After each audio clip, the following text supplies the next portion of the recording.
curso de biología.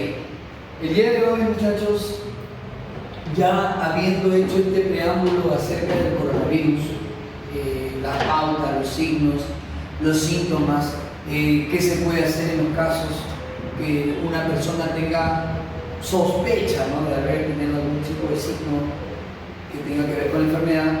Ahora vamos a entrar al primer capítulo del año, la bioquímica, ¿no? Como todo capítulo hay un propósito por parte de nosotros, ¿no? El propósito de este capítulo va a ser que conozcamos cuáles son los componentes que vamos a tener en el cuerpo de los seres vivos, tanto en el cuerpo humano, en el cuerpo de los animales, en el cuerpo de las plantas. Nosotros vamos a poder encontrar algunos componentes, por eso el propósito es conocer los principales elementos de la tabla periódica que van a estar dentro del cuerpo de los seres vivos. Entonces, si me acompañas a ver esta parte, vamos a examinar a un ser vivo. Uno de los animalitos que tiene bastante tasa de reproducción, se reproduce muy rápido, ¿no? Es un roedor. Bien. Y en este caso, el roedor, ¿qué componentes químicos hay dentro de un roedor? Dentro del humano. Por ejemplo, acá en la sangre encontramos unas células a las cuales nosotros le llamamos los glóbulos rojos. Son las que más abundan en la sangre. Si sacamos a alguien que le da el soporte a su cuerpo, sacamos un hueso. ¿Qué cosa hay en el hueso? ¿De qué están hechos los huesos? O si sacamos el diente de este roedor, ¿qué cosa hay en el diente? ¿Qué compuesto químico? ¿Qué átomo? ¿Qué moléculas? Eso es lo que nosotros tenemos que estudiar el día de hoy. La bioquímica es una fusión entre la biología y la química. La química permite sustentar los conocimientos de la biología. Es decir, no podríamos saber biología sin tener nociones de la química. Es una ciencia muy importante para poder estudiar. ¿Qué más? Puedo sacar también el bigotito de este roedor. ¿Qué cosa hay en un bigote? O en un pelo del animal. ¿Qué moléculas hay? De todo eso nos va a explicar la bioquímica. Los componentes químicos de las partes de un ser vivo. No solamente de un animal, puede ser también de una planta, puede ser de una bacteria, puede ser de un virus. Todos los componentes que podamos encontrar. Muy bien, empezamos el primer nivel. ¿Cuál es el primer nivel? Bioelemento.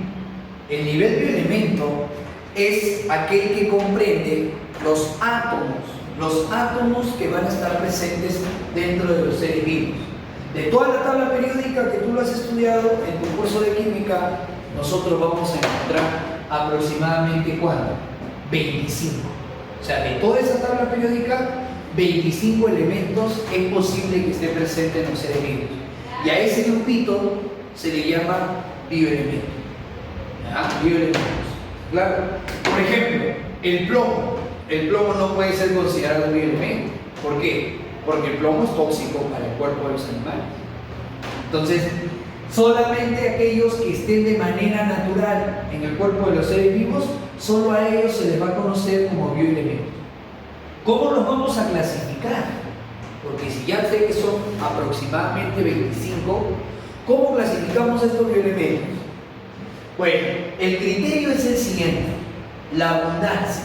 ¿Quiénes son los elementos más abundantes de la materia viva? Acá está su nombre. Se llama bioelemento primario. Algunos también lo conocen como los bioelementos biogenésicos, o también le llaman organógenos. ¿Sí? ¿Cuánto comprenden estos bioelementos? ¿Saben cuántos hay de estos elementos? 96% en abundancia. Quiere decir que mi cuerpo y el cuerpo de cualquier ser vivo está conformado por estos elementos: el carbono, el hidrógeno, el oxígeno, nitrógeno, fósforo, y por acá falta uno. ¿Quién sería? Acá estaría el azufre. ¿Cuántos elementos son? Son 6. 6 elementos importantes para que nosotros podamos decir que estos son los que más abundan en la materia viva. ¿No? ¿Está claro? Muchos lo acuerdan por el CHOMS, claro, algo fácil, ¿no? Profe, ¿cuáles son los elementos primarios? Chomos. Carbono, hidrógeno, oxígeno, nitrógeno, fósforo, azufre. Esos son los elementos más abundantes. ¿Cuánto abundan? 96% de la materia viva. 96% es muy enriquecido en toda la molécula. ¿No? Es un 96%, no es nada de especial. Por ejemplo, el carbono. A ver, tú, banda, que me estás escuchando. Todo el tiempo que no nos hemos visto, banda, me imagino que ya habrá repasado. A ver, banda, el carbono, ¿en dónde lo encontramos? Muy bien. El carbono está en todas las moléculas orgánicas, ¿correcto? ¿Has escuchado de la técnica del carbono 14 para fechar un fósforo? Claro, si yo quiero, en arqueología, ¿cómo se sabe que un hueso tiene tantos años de antigüedad? Le aplican la técnica del isótopo carbono 14. Porque nuestro cuerpo contiene gran cantidad de carbono. Somos organismos hechos de moléculas orgánicas. Por ejemplo, acá he puesto bien claro, el carbono forma el esqueleto de las moléculas orgánicas. El esqueleto de las moléculas orgánicas es hecho a partir del carbono. Hay una molécula orgánica que básicamente es la que nos da energía. Por ejemplo, ¿quién es el combustible de la célula? A ver, Daniel, tú que me estás escuchando. ¿Cuál es el combustible que da energía? Ese que evita que Banda se duerma, que Banda tendrá que se duerma. Pero ¿cuál es ese combustible? Así como un carro necesita gasolina, nosotros necesitamos ese combustible. ¿Cuál es? Muy bien, glucosa. La glucosa es el combustible. Y la glucosa, mira que tiene 1, 2, 3, 4, 5, 6 carbonos. Mira, carbono 1, carbono 2, carbono 3, carbono 4, carbono 5, carbono 6. La glucosa que nos da energía es una cadena de carbonos. Es una molécula orgánica. Es el combustible, ¿no? Es el combustible de la célula. ¿Okay? ¿Qué más tenemos? Otro, el hidrógeno. El hidrógeno, ¿qué permite el hidrógeno? El hidrógeno es un componente para el agua, que es la molécula que más abunda en el cuerpo. 96% de agua llega en una malagua, por ejemplo. ¿Sí o no? En nosotros, más del 60% de nuestro hueso es agua. ¿No? ¿Y de qué está hecho el agua? De este elemento llamado hidrógeno. ¿Qué más? ¿Dónde más encontramos el hidrógeno? En el HCl, ácido clorhídrico que liberamos en el estómago para poder hacer una digestión correcta de las carnes. ¿Entendido? Muy bien. Entonces, eso es lo que nosotros podemos decir acerca del carbono y el hidrógeno. Además, tu profe de química también te debe haber dicho que el carbono se suele saturar con enlaces, 4 enlaces. ¿Y estos 4 enlaces con quién lo forman? Con el hidrógeno. Ahí está. Por ejemplo, bien conocido es, ¿no? CH4, el metano. Es un gas que los rumiantes liberan, ¿no? Ese es un gas importante que debemos cuidar que no se acumule porque ocasiona el efecto invernadero. Eso sería lo que nosotros podríamos encontrar acerca de él. El oxígeno. ¿Por qué el oxígeno es un elemento abundante? Lo encontramos formando parte del oxígeno molecular que nosotros tenemos para el metabolismo. Todos nosotros en este momento, mientras estás escuchando este video, nosotros queremos que todo nuestro cuerpo tenga el máximo rendimiento. ¿Y qué pasa para tener máximo rendimiento? Nosotros tomamos el oxígeno. Es por eso que el oxígeno en nuestro cuerpo no solo ayuda a tener más energía, sino también que si este oxígeno las plantas lo liberan hasta la estratosfera. ¿No? ¿Qué te ha dicho tu profesor Padilla, por ejemplo? ¿Qué te ha dicho la estratosfera? Claro, se forma la capa de ozono. ¿Y qué hace la capa de ozono? A ver, María Belén, ¿qué hace la capa de ozono? Claro, protege de los rayos UV. Eso es lo que hace la capa de ozono. Mira, te das cuenta que el oxígeno no solo está en el cuerpo, sino también está en la atmósfera para protegernos de los rayos UV.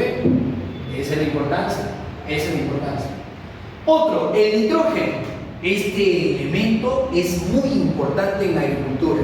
Normalmente cuando se quiere, en este caso, sembrar las plantas que necesitan más proteínas son las legumbres, las menestras, y eso que no nos gusta comer mucho. Ese nitrógeno ayuda a que las menestras formen las proteínas. En el garbanzo, en el frijol, en el payá, ahí encontramos esta proteína. Pero para que ellas formen sus proteínas, el agricultor tiene que poner un compuesto nitrogenado. Puede ser guano de animales, puede ser un abono sintético como la urea, cualquier abono que va a tener nitrógeno. Así que también está formando parte de las aminas. Por ejemplo, ¿qué le das al perrito, por ejemplo? A ver, ¿qué le das al perrito? Por ejemplo, purina. La purina, ¿qué cosa es? ¿Una qué? Amina. ¿Y qué le estoy dando ahí al perrito? Nitrógeno, para que él forme sus propias proteínas. ¿Te das cuenta? Entonces, es importante el nitrógeno para la formación de proteínas y otras aminas. ¿Sí? Fósforo, muchachos, este elemento no me canso mucho de decirlo. No, por ejemplo, tu profesora Lindman, ¿qué va a decir del fósforo? El fósforo es un elemento, ¿no?, que para los seres vivos le ayuda a formar parte de ¿qué? Los huesitos, los huesos y los dientes. Los huesos son estructuras rígidas, son como las columnas de este salón, soportan toda la infraestructura. Y si yo no tengo huesos fuertes, entonces con el tiempo puedo tener problemas dentro de la locomoción, el desplazamiento, algún problema óseo, ¿cierto? Pero también los dientes, esos dientes son los órganos más duros del cuerpo humano. Tienen bastante fósforo, sales de fósforo. Y no te olvides del ATP. ¿Qué es el ATP? El ATP, a ver, Yusef, ¿qué es el ATP? Tú que me lo has escuchado, Yusef, ¿qué es el ATP? Claro, adenosín trifosfato. El adenosín trifosfato es lo que da energía. Y da energía, en este caso, a partir de la glucosa. O sea, yo le doy glucosa a mi célula, él es el combustible. Y la energía que produce mi célula se llama adenosín trifosfato. ¿Qué necesito para formar esto? Fósforo. Hay jovencitos que están en clase y están que se duermen, ¿no? ¿Qué pasa con ellos? No están produciendo ¿qué? ATP. Tal vez porque su fósforo es muy bajo. Hay muy poco alimento que tiene fósforo en su dieta. ¿Y qué le recomienda para usted? Le recomendaríamos que consuma bastante pescado. Nosotros somos un país muy rico en peces. Sin embargo, preguntar al profesor de economía, el consumo de pescado al año en nuestro país es bajo. La gente apuesta por el pollo y deja de lado esta riqueza que tenemos como país, el pescado. Entonces, si nosotros consumimos más alimentos marinos, el pescado, mariscos, esto va a permitir que mi cuerpo tenga más fósforo y yo voy a tener más energía. ¿No? A su mamá, por ejemplo, díganle un caldo de cabeza de pescado, muy concentrado, un chilcán, con sus choritos, sus canchitas, su yuyo. ¿No? Ya le digo, pero el profesor bien que lo ves. Entonces, todo eso va a permitir en este caso que la fuente de fósforo se utilice en tu cuerpo. Tanto es que después de haberte comido este concentrado, el cerebro recibe mucha energía y da sueño, ¿no es cierto? Cuando uno consume este concentrado de pescado se induce al sueño. Pero después que te levantes vas a tener gran cantidad de fósforo para formar energía en la célula, sobre todo las neuronas que necesitamos para que tú esta clase lo asimiles y lo puedas tener para el día que vas a encontrarnos o el día que nos vamos a encontrar. Otros muchachos, el azufre. El azufre da estabilidad ¿a quién? A las proteínas. ¿Cómo es esto de estabilidad, profesor? Chicas, ¿les ha pasado que sus uñas se rompen muy fácilmente? Claro. ¿Les ha pasado que su cabello se rompe también muy fácil? Eso es deficiencia de azufre. Sí, lo que pasa es que en el cabello y en las uñas hay una proteína que se llama queratina, creo que es muy conocida, ¿no? Y esta queratina, para tener estabilidad, necesita formar unos enlaces que se llaman puente disulfuro. Entre azufre y azufre, el enlace se llama puente disulfuro. ¿Y cómo se forman estos enlaces? Con una dieta de azufre. ¿Cierto? Una dieta en azufre permite estabilizar las proteínas. ¿Qué alimentos contienen esta riqueza en azufre? La palta, uno de ellos. Otro, el camotito, azufre. Y otro, la sal, aloe vera. Por eso te habrás dado cuenta que algunos champús, acondicionadores, le ponen estos productos, el aceite de la palta, ¿no? El extracto de la savia, porque le van a dar un fortalecimiento a tu cabello y a las uñas. ¿Ya? No es coincidencia, sino que los laboratorios estudian de dónde se saca este componente que endurece el cabello, endurece las uñas. Y con eso, muchachos, van a tener un buen cabello, una buena fortaleza de cabello y una buena fortaleza en las uñas. ¿Cuántos elementos son? 6. Carbono, hidrógeno, oxígeno, nitrógeno, fósforo y azufre. Ellos son los más abundantes. ¿Sí? Ahora pasemos a ver los que son menos abundantes. Sí, acá están. Se llama secundaria. ¿Cuántos, profe, hay de estos secundarios? De estos secundarios aproximadamente hay un 3%. Y uno de los más importantes de estos elementos secundarios es el hierro. ¿Por qué digo que es el más importante? Muchachos, porque lamentablemente en nuestro país el gran índice de anemia es muy alto. Y la anemia más frecuente en nuestra población estudiantil es la anemia por falta de hierro, la anemia ferropénica. De repente, si tú estás en clase, estás sentado aquí y de repente sientes que te duermes, ya puede ser baja hemoglobina. O de repente estás acá y de repente sientes que te distraes rápido.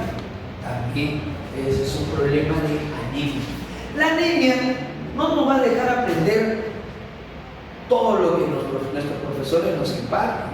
Entonces, para tener una buena y correcta asimilación de lo que escucho de todos los profesores, tengo que primero enriquecer mi cuerpo con hierro. Profe, ¿se necesitará bastante hierro? No tanto, pero al menos debemos asegurar que esté dentro de este rango del 3%. O sea, tú que de repente llevas una dieta rica en alimentos con hierro, ¿cuáles son estos alimentos de hierro? Uno, el hígado, las carnes rojas, las lentejas, que solamente lo consumimos los lunes, y eso todavía. Eso, ¿no? Que a veces ni les gusta lentejas o prefieren su milanesa, su papa frita y su arroz. Feliz con eso, pero eso no nos va a dar hierro. No nos va a dar hierro. Y por eso el problema es donde radica el cansancio, la fatiga, ¿no? El dolor de cabeza.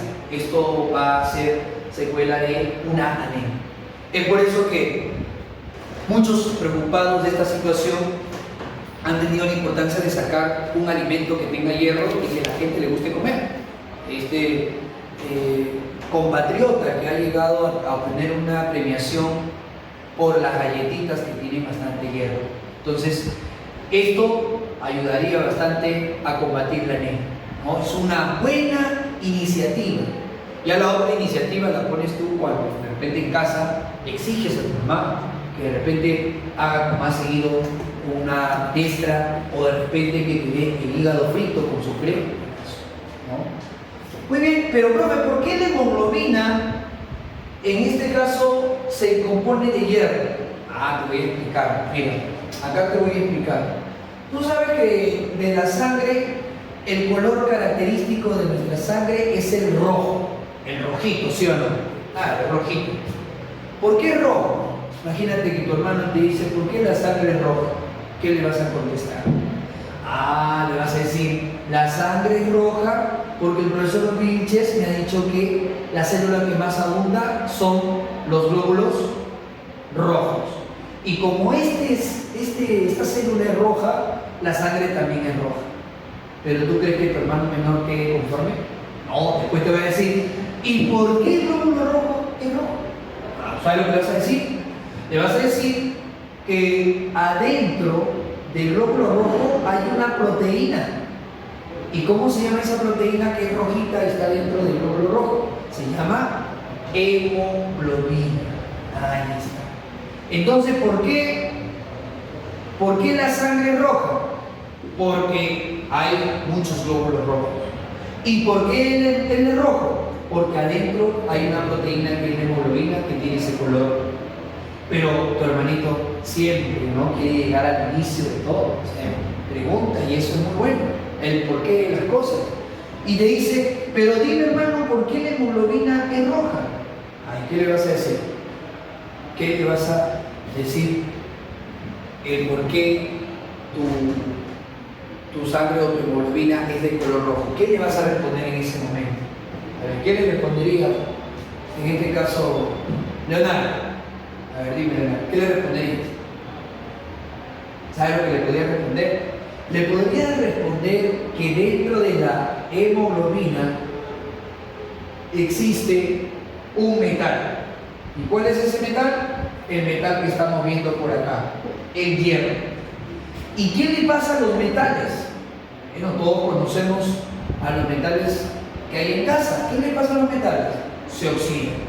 Entonces, cuando esta hemoglobina tiene hierro, permite oxidarse ¿con quién? Con el oxígeno.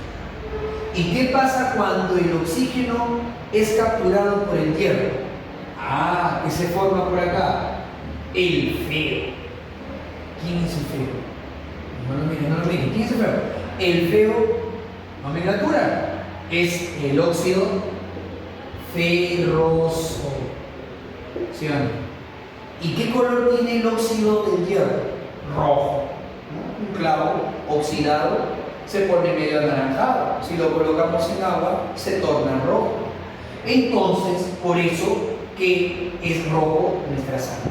Desde que tomo aire, el oxígeno va a ir hasta la hemoglobina, va a entrar al hierro y ahí va a unirse.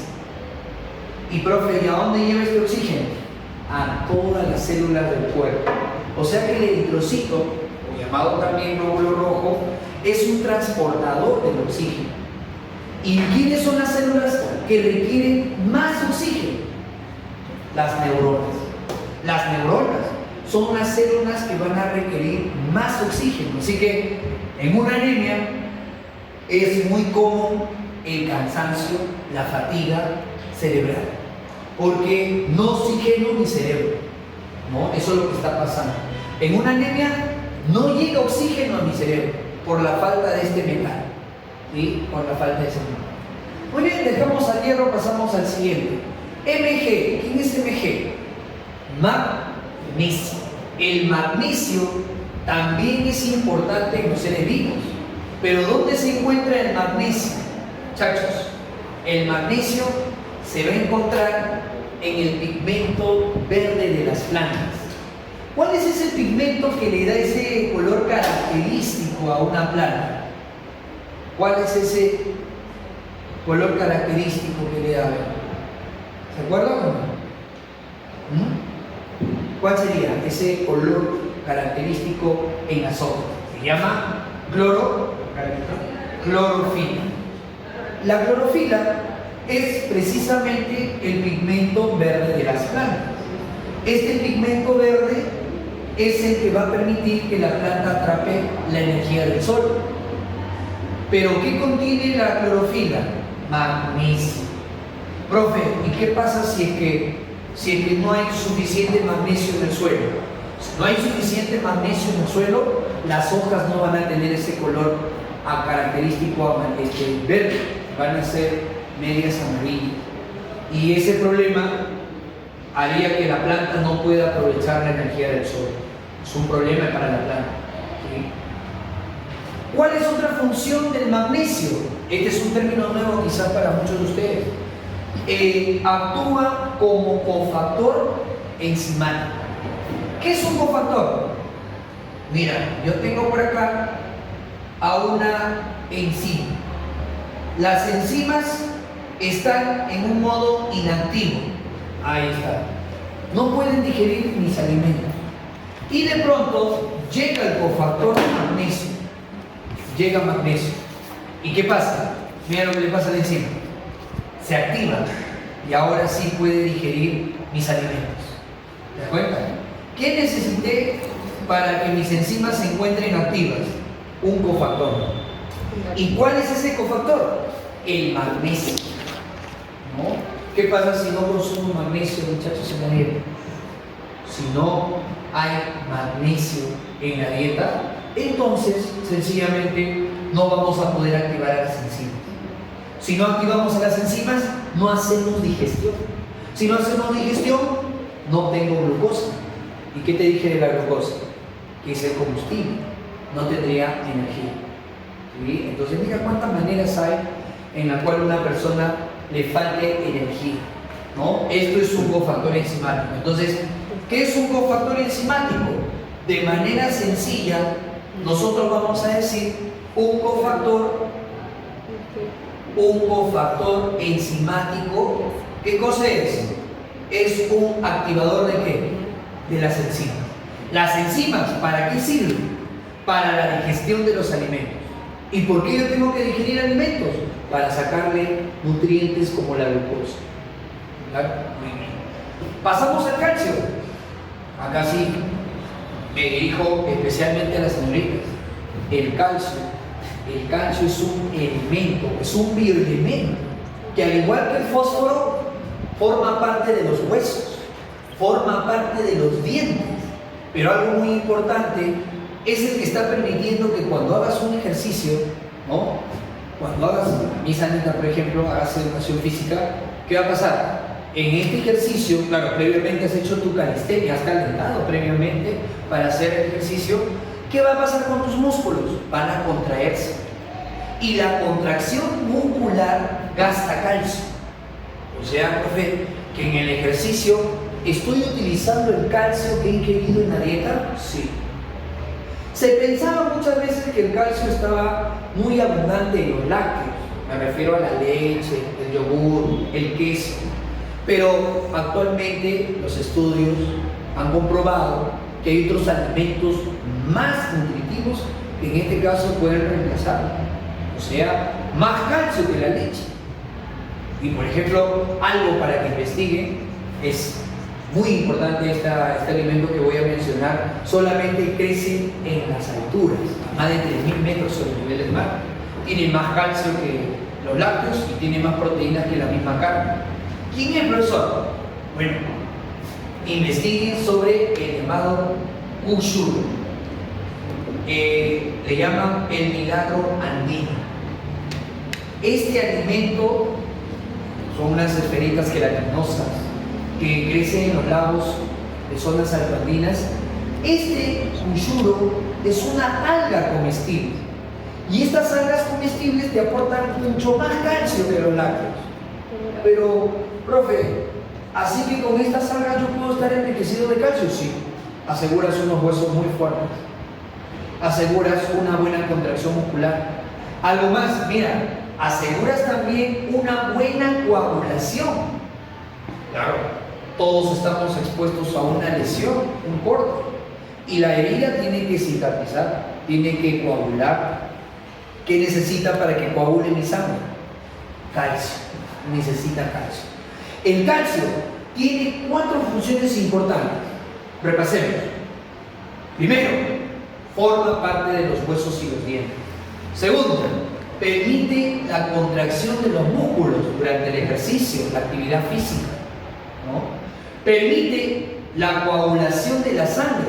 Cuando hay lesiones, la sangre tiene que gelatinizarse y a eso se llama el coágulo sanguíneo. Y también, algo muy importante, sinapsis. ¿Qué cosa es la sinapsis? Es la comunicación que está habiendo entre mis neuronas. Mira, yo para transmitirte este conocimiento estoy haciendo sinapsis neuronal y tú, mientras me estás escuchando, también estás haciendo sinapsis neuronal para asociar las ideas y poder almacenarlas. Claro que van a estar almacenadas a un corto plazo, pero si tú investigas sobre el Ushuru, ya estaría a mediano plazo. Y cuando vengas acá al salón y discutamos sobre esto, a largo plazo. Así es como vamos a lograr aprendernos estos elementos de los elementos. ¿Sí? Pasamos al siguiente, el sodio. Hoy en día has escuchado que ahora los alimentos están con su octógono colocados ahí bien. grande diciendo alto en sodio. ¿Qué problema hay con el sodio? Bueno, el sodio es un catión que normalmente está en nuestras células. ¿Dónde se encuentra? Fuera de la célula. O sea, él abunda fuera de la célula. ¿Y por qué es importante este catión? Lo que pasa es que cuando este catión se traslada a una zona, empieza a jalar agua. El agua persigue al sodio. Donde va sodio, va el agua. No le creo, pero sí. Consume un alimento muy saladito, tiene cloruro de sodio. Y si consumes un alimento muy saladito, entonces absorbe más agua. ¿Y cuál es el problema que se va a presentar? Que la sangre, al tener más agua, va a correr más rápido. ¿Y cómo le llamamos a eso? Elevada presión. Ese es el problema del alto consumo de sodio. No solamente ello, también el exceso de sodio puede acumularse en sales, y estas sales pueden permitir que se formen cálculos en el riñón, piedritas, minerales. Pero en nuestro cuerpo, profesor, ¿para qué sirve el sodio? El sodio sirve para la conducción nerviosa. Es decir, yo estoy moviendo en este momento el brazo, ¿no? Estoy moviendo el brazo, y al mover el brazo, de mi cerebro hay una corriente que está llegando para el movimiento del brazo. Pero ¿cómo podemos generar corriente sin estar enchufado como un ventilador? ¿Cómo podemos generar corriente? Lo podemos hacer con el sodio y con el potasio. Eso se llama conducción nerviosa.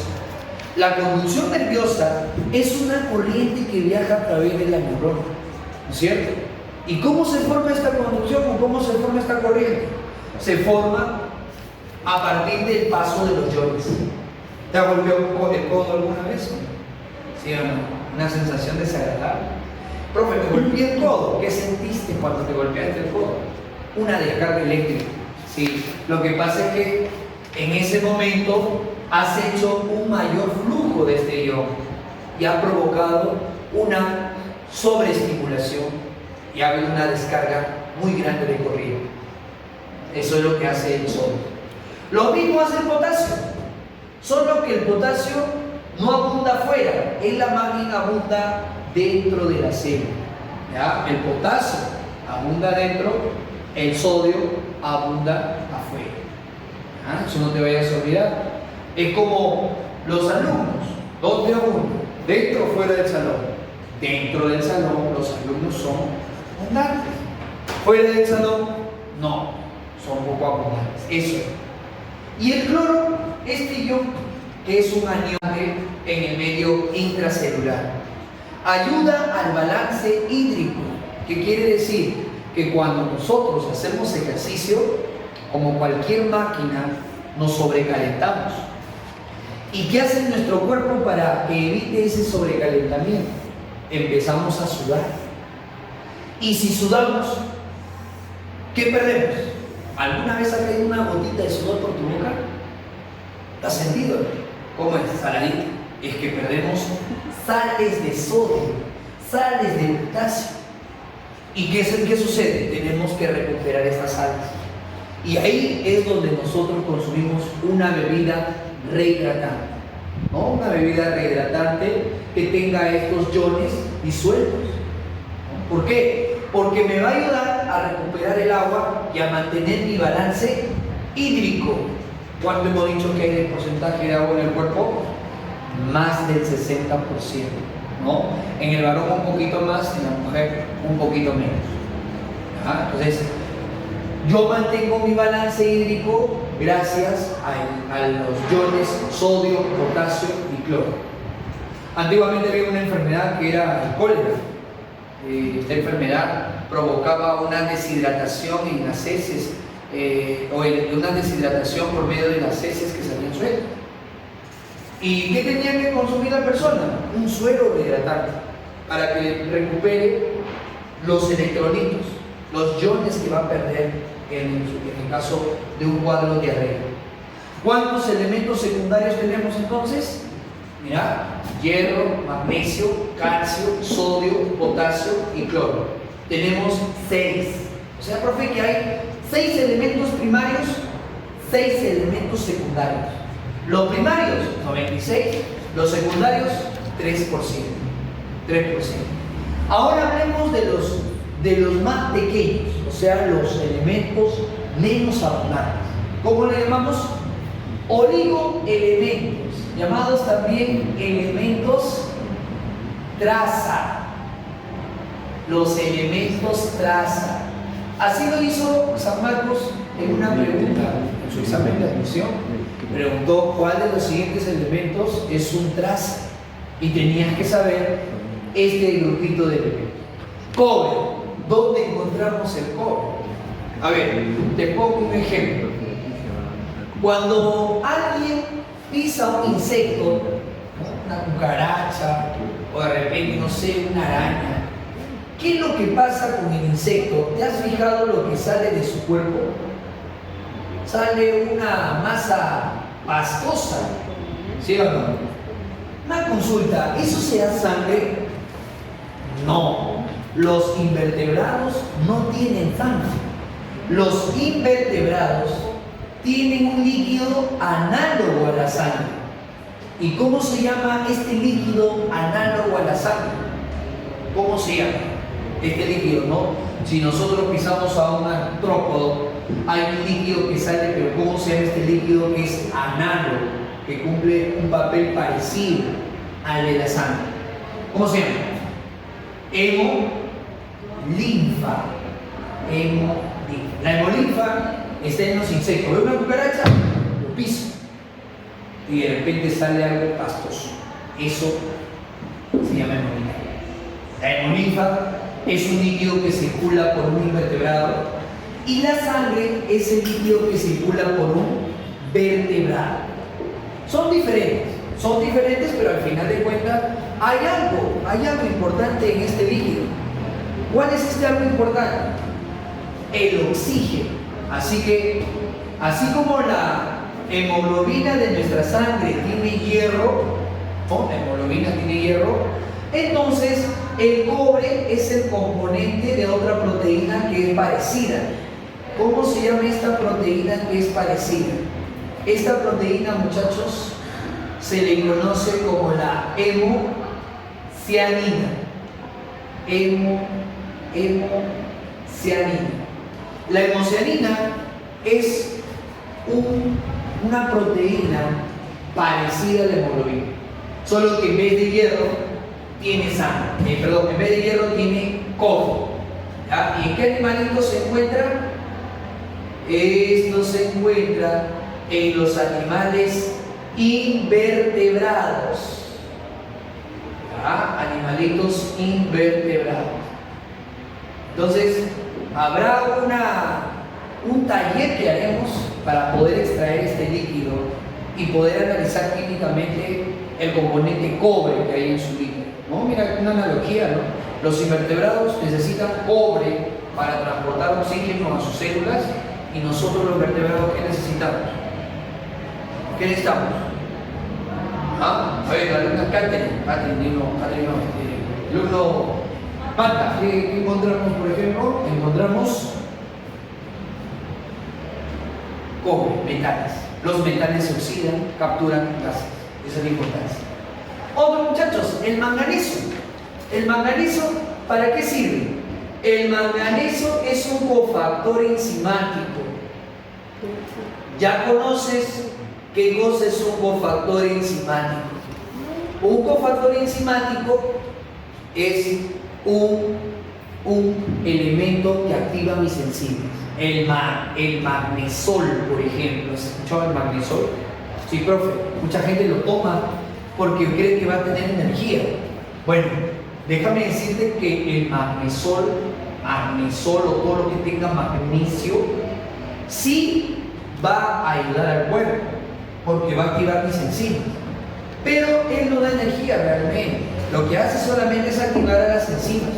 Al final las enzimas, cuando digieran, ellas son las que van a encontrar una digestión para obtener nutrientes. Es un cofactor enzimático y nosotros sabemos que un cofactor enzimático es un activador de enzimas. Es un cofactor enzimático, o sea, un activador de enzimas. Ahora, los minerales son importantes en la dieta. Sí, son muy importantes en la dieta.